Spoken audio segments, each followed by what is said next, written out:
Coach, Hart just keep riding and riding and riding. Why is there just no hesitation from your part just to keep giving it to him? What makes? Because I'm not dumb. I mean, you know, Mike Hart is he is a great competitor. He loves to win. I mean, you don't do what he's done if you don't love this game. And that's why his teammates elected him as a captain. That's why he's one of the best football players to ever wear that uniform. And he's a guy on a daily basis you love to run into. You love to be around him because he's going to find a way to get something going, you know. He always, when things are going bad, Mike Hart's going to say, "Let's go," you know, "Let's go." I mean, and everybody hears him. Were you concerned that you might not play? Pardon me? Were you concerned that you might be too weak to play or too weakened? He said he was sick. I didn't know that. What's the biggest difference between this team today and 4 weeks ago besides the record? If you just take the record out of it, what's the biggest difference? Well, I mean, when I watch them, they're playing with a level of concentration and focus that it takes to be successful. This game is too fast. It's too hard to be good at, even for the most talented people, if they aren't focused on what they're doing. And by that I mean during the week in preparation. And I do know that this team, today as we speak, they've been focused. I think they've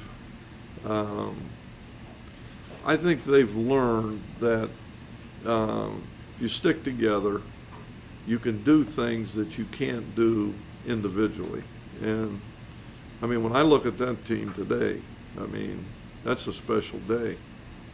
I mean, they did something special today. Can you talk about the role or the job Mike Hart did in press professional?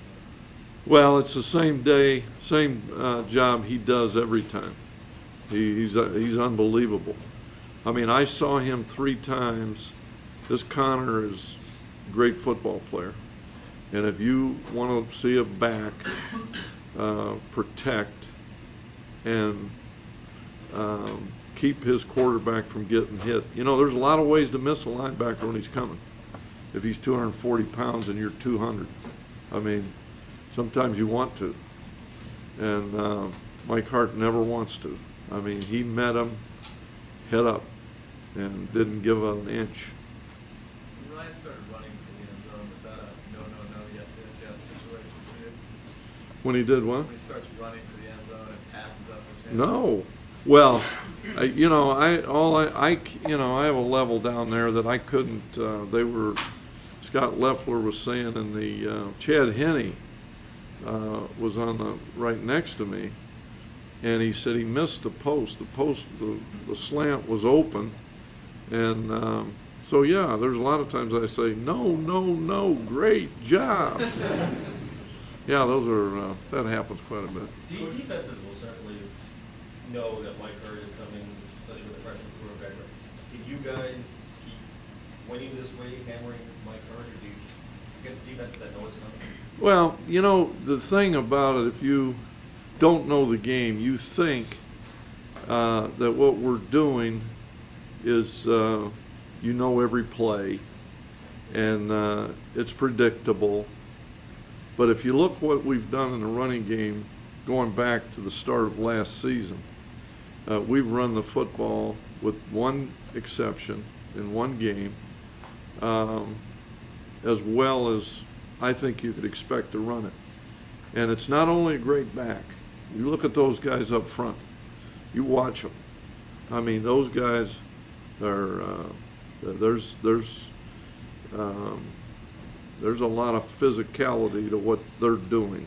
And so there's a lot of different formations. We change every week in terms of how we expect to be played. And I thought we had a great game plan today against a defense that we knew would be loaded up. And I thought we had enough patience, and our guys, they love running the football. So I don't think there's anything wrong with having an attitude that you're going to run the football. Because when you run the football and you can possess it, then you have an impact on the defense. Their defense and your defense. And in my experience, you know, Big Ten football, if you can do that, you get a chance. The last time Mitchell and Shula were out, you sort of shuffled the line and moved Schilling inside. This time you did something different. Was that just a vote of confidence from McAvoy or something else going on? Well, you know, I think we're always looking. I mean, Tim McAvoy is one of those kids. I coached his dad at the University of Illinois. He was a strong safety down there, and Tim, you know, made an early commitment to Michigan. I liked him because I liked his dad.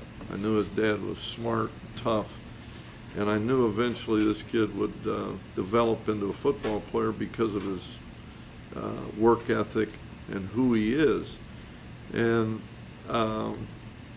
so, you know, when you have two injuries, then you're always looking to what the next best move is, and Andy Muller's done a great job with our line, and McAvoy went in there today in a critical juncture in the game, and I haven't seen the film, but my guess is he acquitted himself pretty well. What's your guys' stats? I'll meet with him tomorrow. Could you probably tell us about the most center left guard switch at this point? Well, if you were observant, you know, both Justin and Adam had played today with, you know, a small cast on their hands. And it's an amazing thing that Justin could play the entire center with a cast on his hand, and we had one mess up there, but you know, part of the deal is injury. You mentioned the offensive line. How much is Jake Long? It looks like he's having a great senior year. Well, I know this, and I haven't seen them all, so this may be biased, but I've seen a lot of great football players. If there's a better offensive lineman in this country, I would love to see him. Coach, how much do you think it helped the game plan today with Chad on the sidelines calling the last 2 seasons on the front line? I think it was very helpful. I think, you know, Chad sees, he knows, you know, what the reads are on every pass. He knows all the signals. So I thought he did a great job of, in a calm way and as a teammate, you know, I thought he was able to communicate with Chad and keep, I'm sure in my own mind that he helped keep him focused and keep him playing. You know, he had a couple bad plays there at the end of, he threw the interception at the half, and you know, I think he learned something there. If he got the ball up a little higher, I think maybe he had a touchdown. But I don't fault him there. I mean, we're trying to get the ball in the end zone. We're trying to win, and so. But I think he did. I think he made a significant contribution. The game on the line, on the line, the defense stopped Penn State down and giving up the first down. How's that from? I'd say pretty satisfying. I mean, you know, you've seen a lot of games, especially in this day and age, where teams are so spread out. They had talented guys. They got a quarterback with a great arm. I mean, all you got to do there is hit 1 out of 4. If you can hit 25% of your throws, you can go down and score and win the game. I mean, that's the way it is at that end. So you got to stop them 4 times. It's much harder than it is in a regular situation where you know on 4th down they're going to punt. So I thought we had just unbelievable intensity. I thought the coverage was really good. I thought we made some great hits down the field that, you know, that plays its role too.